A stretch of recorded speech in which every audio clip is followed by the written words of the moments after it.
Lê Lộc xin gửi lời chào thân thương nhất đến quý vị khán giả đang xem chương trình Mẹ Chồng Nàng Dâu. Thưa quý vị, đây là một chương trình rất là đặc biệt, có thể nói lần đầu tiên được phát sóng trên truyền hình.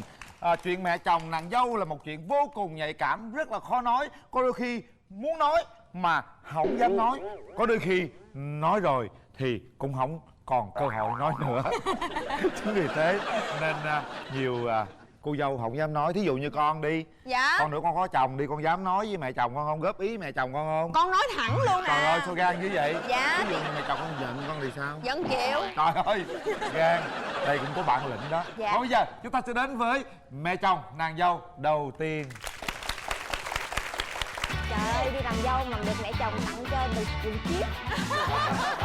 Chồng này thấy con dâu gọi điện này: mẹ, ra đây nè, con nói vậy cái này nè, con trai của mẹ con trả về cho mẹ.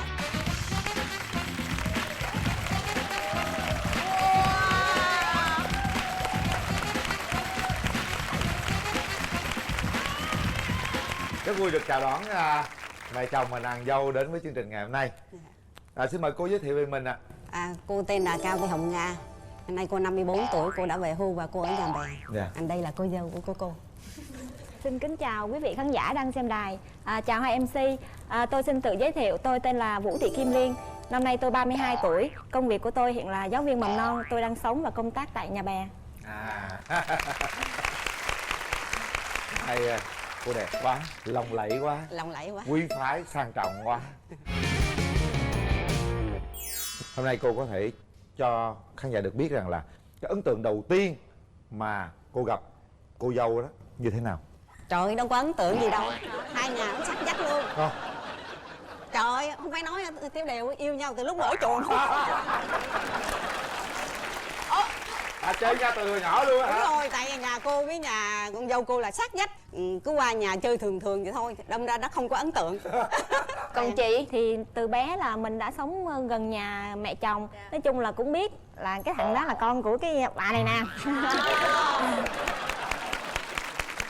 Vậy thì cái cảm nhận của chị đối với mẹ chồng là như thế nào? Thì nói chung á, hàng xóm mà cái mình thấy cái cô này nè, trời sao cổ dữ quá. Rồi cổ lớn tiếng nữa. Cổ đi làm thì thôi nha, chứ mà cổ mà về tới nhà là mình nghe cổ la chồng la con bên đây là mình nghe mình nói trời ơi, bà về rồi đó, bà đi làm gì tới đây vậy đó. Nên là thấy cũng hơi dữ Dữ. Dạ. Lúc mà chưa làm dâu á, có lần nào vô tình căng thẳng với nhau không? Cái nhà hàng xóm này nè nói chung là cũng dễ thương. Ví dụ như là trời mưa thì cũng lấy đồ vô giùm, nên là cũng không có gì gọi là xích mích với cái người hàng xóm này hết á. Vậy đỡ quá. Dạ. Lỡ rồi đó mà có thường ở kế dắt nhau cũng hay cãi nhau lắm nha. Dạ. Thường luyện đồ gì qua hay là rầm gì bên đây đó là dễ có xích mích lắm á. Vậy là may mắn quá cô hả? May mắn không có bị xích mích. Dạ.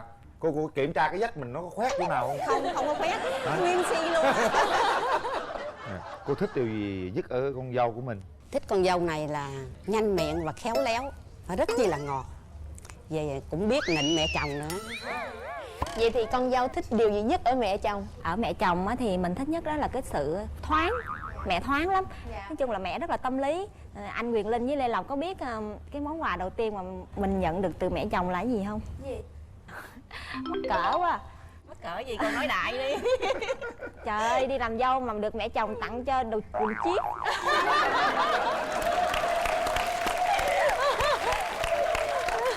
Ủa cái món quà đó ý nghĩa gì vậy cô? Cô ý cô muốn nói lên điều gì? Ý nghĩa của cô là muốn nói là mình lập gia đình nhưng mình cũng phải ăn diện từ bên ngoài lẫn bên trong.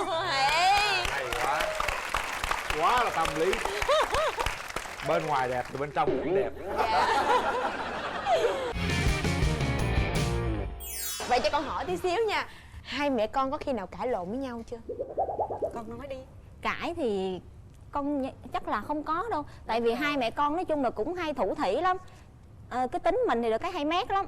Anh xã mà lỡ mà có đi nhậu hay là về trễ hay là gì đó là alo cho mẹ liền. Nên là chắc cũng không có đâu hả mẹ? Con dâu này rất chi là khôn. Dạ. Mỗi lần mà chồng đi nhậu hay là hai vợ chồng có uống khách gì đó là gọi điện cho bố chồng hoặc là mẹ chồng mét, chứ không trực tiếp nói với chồng mà gọi điện cho bố chồng mẹ chồng. Ý là nói là con của mẹ con sẽ giao cho mẹ, mẹ tự xử. Trời ơi.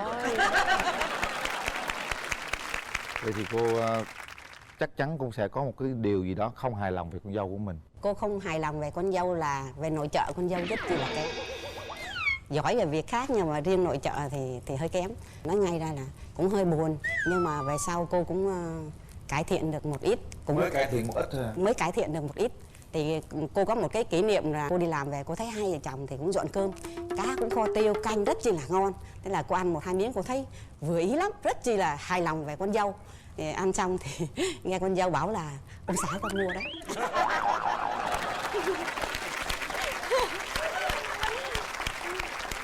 Và cô cũng nói rồi, cứ từ từ con sẽ con sẽ làm.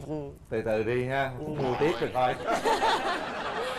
Chị có điều gì đó mà chị chưa hài lòng ở mẹ chồng không? Nói chung á thì ai cũng vậy, không ai mà hoàn hảo hết. Như bên gia đình chồng em á là có một mình mẹ là hoa hậu à. Nên là bố chồng rồi mẹ sanh được 2 người con trai sinh đôi, nên là mẹ lúc nào cũng được cưng hết á. Mẹ được cưng lắm. Hồi xưa ở cái bên hàng xóm là biết liền à. Trời ơi, chồng với lại con trai lúc nào cũng đưa đón nè, rồi nấu ăn cho mẹ, rồi làm việc nhà cho mẹ. Nói chung là mẹ đi làm về là mẹ không có phải làm gì hết. Thì thấy hơi chút xíu.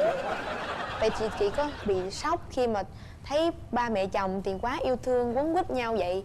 Cái đầu tiên khi mà mình bước chân về làm dâu nhà mẹ thì mình cũng hơi bỡ ngỡ một tí, cũng hơi sốc. Có nghĩa là sao? Giống như là khi mình sống ở bên gia đình của mình á, thì ba mẹ có yêu thương nhau thì nói chung là cũng để trong lòng, ít khi nào mà bày tỏ ra cho con cái biết lắm. Còn lúc mà về làm dâu á, thấy bà mẹ chồng nè, bà thoáng ghê luôn. Con cái ngồi coi tivi mà bà leo lên đùi ông già chồng bà ngồi. Trời ơi! Bà leo lên đùi bà ngồi á, còn con dâu bên đây ngồi nhìn vậy nè. Thế chị có leo lên luôn không? Không. Sao vậy? Không có dám, tại má chồng còn đó mà. Má chồng leo được chị cũng phải leo được chứ. Chưa. Đây đọc là tràn lên luôn. Tràn lên luôn á chị. Cái lúc đó mình cũng nói ủa trời đất ơi, mình ngưỡng quá trời. Mình nói trời có gì vô phòng kín đáo cho con cái ngồi đây làm quá. Mà cái mình cũng tâm sự với anh xã nói bình thường em, bố mẹ anh vậy đó. Mà đúng thiệt chút ngủ bế vào phòng ngủ luôn. Trời ơi. Nói chung là về bên gia đình mẹ thì con cũng thay đổi được phong cách sống. Nói chung là mọi cái nó được thoáng một chút. Từ cách ăn mặc. Thoáng là làm sao chị? Áo dây rồi đó. Vậy mẹ chị có mặc áo dây không? Trời ơi, quá trời luôn. Bí quyết giữ chồng. Tối ngủ con đừng có mặc mấy bộ đồ bộ, con mặc đồng ngủ đi. Trời ơi. Rồi mẹ lựa cho mấy cái đồng ngủ mẹ tặng nữa. Trời ơi, lúc đó hả mình cũng rất là bất ngờ. Mình nói công nhận bà mẹ chồng chịu chơi thiệt. Sẵn chớn bật đèn xanh mình tới luôn. Về 2 tháng là có em bé liền. Trời ơi, hay quá vậy. Mặc áo ngủ không mà. Được một bà mẹ chồng rất là tâm lý. Có bao giờ con dâu làm mẹ buồn chưa? Buồn thì nói ngay nói không buồn thì cũng không được đúng không? Nhưng mà có một kỳ dâu này rất là ghen. Ghen chồng cực kỳ. Thì có một lần đó là cũng mới sanh, con cô đi trực hay sao á, nhậu về chắc con hai vợ chồng cũng lời qua tiếng lại thì mới sanh mà người nó đang nóng á, rồi cũng buồn tức rồi cũng giận, hai vợ chồng với hơi gây cãi nhau. Xong rồi thấy con dâu gọi điện nè, mẹ ra đây nè, con nói mẹ cái này nè, con trai của mẹ con trả về cho mẹ. Trời ơi nghĩ mà kêu chứ anh ơi, anh hai vợ chồng nó làm sao á, ông bà ngoại đi về quê mà không biết sao hai chồng nó làm gì mà con vợ nó la tôi quá trời luôn. Trời để tôi vô trỏng rồi sao thì vô thì thấy đang đứng ở trên cầu thang, mẹ anh nó đi trượt xong rồi anh đi nhậu luôn, con sanh ở nhà lớp thì con cái anh không có về dòm ngó gì hết. Là cô không nói năng gì, cô chỉ ngồi cô nhìn thôi, nhìn cái hành động của con dâu thôi.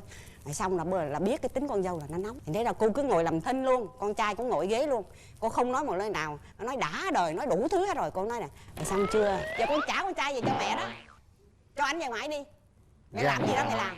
Cái cô mới nói giờ nói đủ rồi phải không? Nói đủ. Đó là lúc đó là cô buồn dữ lắm đó, nhưng mà cô không nói tại vì biết con dâu nó nóng tính lắm. Cô về kêu con trai về, thì lúc đó cô về là 6 giờ, 8 giờ là gọi điện xin lỗi mẹ vì con nóng quá con không kèm được, để có gì mẹ nói với chồng con. Nhưng mà em không nghĩ là lúc em nạt như vậy thì nó như thế nào? Nói chung là lúc đó em chỉ nghĩ em xả được cái cơn giận của em thôi. Như máu điên nó nổi lên thì sao á, kêu bà mẹ chồng qua đặng trả con trai chứ không gì hết đó. Nhưng mà thật sự đúng là lúc đó em sai, em thấy em sai. Lần đó cái mẹ điện, mẹ mới kêu ra, mẹ mới nói chuyện, mẹ nói vậy nè, mai mốt á mà con mà có giận quá con cũng đừng có đuổi chồng con đi ra ngoài, giận quá thì khóa cửa phòng thôi, nó còn ngủ dưới ghế dưới võng, đằng này con đuổi nó ra đường, rồi lỡ mai mốt á mà nó không về với mẹ, nó đi ra đường đêm hôm vậy, lỡ nó đi với con nào thì sao? Trời ơi, giống như là mẹ ngoáy đúng cái chỗ đầu của con hay sao á. Cái hả, con sợ quá trời, con nói trời vậy thôi thôi không dám nữa. Và đó là cái bài học mà con nhớ đời tới giờ. Mấy gặp bà mẹ chồng rất là tâm lý đấy. Anh nghĩ rằng là nói đúng ra là có phước đấy em. Dạ. Có phước gặp một người mẹ rất là hiểu, rất là tâm lý, thương yêu con này kia rất là nhiều. Con nghĩ nha, sẽ có một cái uẩn khuất gì đó của người trong cuộc. Thì bây giờ mời xem clip của người chồng sẽ nói gì nha. Nói thẳng ra giống như đó là giờ hai người phụ nữ đều thương mình, nhưng nên là giờ ai cũng muốn á dành cái người đó về cho mình hết, nên đó là mình đứng ở giữa thì mình rất là khó, thì phải chiều. Thì có những lúc thì vợ thì ở bên cái bên thì chiều là thường xuyên rồi, nhưng mà mẹ thì cũng phải chiều mẹ. Giờ biết sao phụ nữ mà, anh nói thật phụ nữ thì nó vậy đó, anh không hiểu nổi đó. Còn riêng mà nấu nướng mà ăn như là thua, không bao giờ ít khi nào vô bếp. Nói chung là lâu lắm rồi vợ anh chưa nấu ăn cho anh ăn.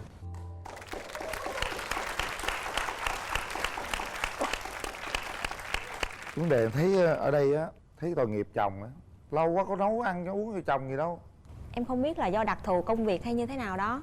Tại vì em là giáo viên mầm non nên là em rất là thích quét dọn. Em đi tới đâu em dọn tới đó. Nhưng mà em không thích vô bếp, không biết tại sao á. Còn ai bày đi chén em rửa hết cho. Một đứa thì nấu ăn, một đứa thì dọn dẹp.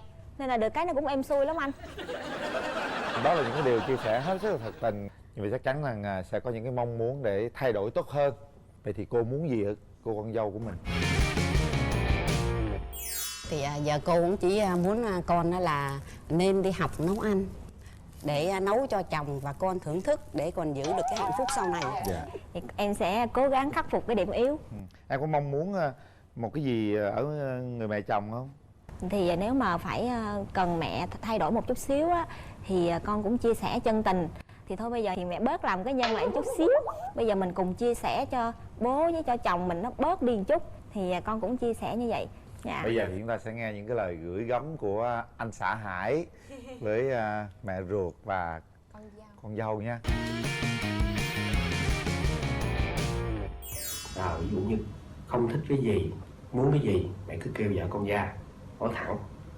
Đó là thứ nhất. Nếu mà vợ con sai, chuyện phụ nữ của hai người thì hai người tự giải quyết. Đừng nuôi người đàn ông khổ sở đáng thương này. Cứ yêu thương nhiều con dâu là ok. Dễ thương quá. Cảm ơn cô với lại em đến đây đã chia sẻ về những cái điều mà rất là nhiều người cần là học hỏi đấy. Hôm nay thì nhân dịp gặp gỡ thì em hứa gì với mẹ, với những cái mong muốn nãy giờ chồng em nói?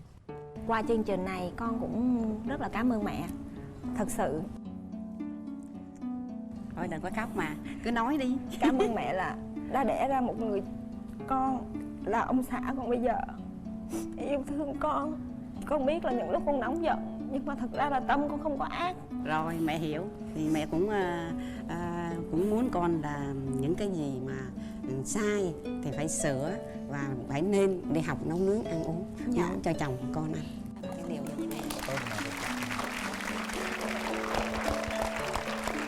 Thưa quý vị, những hình ảnh này chúng tôi luôn luôn mong muốn thấy mẹ chồng và nàng dâu ôm thật chặt nhau, chia sẻ những cái khoảnh khắc nó tuyệt vời đến như vậy.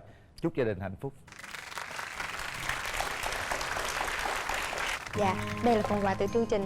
Con xin gửi tặng bác và chị bộ sản phẩm chăm sóc sức khỏe và da Sakura Lip và Sakura Placenta. Thấy mẹ chồng dắt nàng dâu đi không? Dạ thấy. Thấy nàng dâu dìu mẹ chồng không? Con cũng phải vậy nha. Trời ơi chú ơi, cái cặp mẹ chồng nàng dâu này là con học hỏi rất là nhiều luôn á. Trời ơi, bà mẹ chồng quá xuất sắc. Tâm lý đó con. Dạ. Quan trọng là tâm lý để giữ chồng. Đúng không? rồi. Để chinh phục mẹ chồng. Dạ. Chinh phục cả gia đình luôn. Cái tâm lý hết sức là quan trọng. Nhớ nha con. Dạ nhớ chứ, trời ơi bài học đáng quý đó chú. Để xem cặp mẹ chồng nàng dâu tiếp theo có dễ thương như vậy không?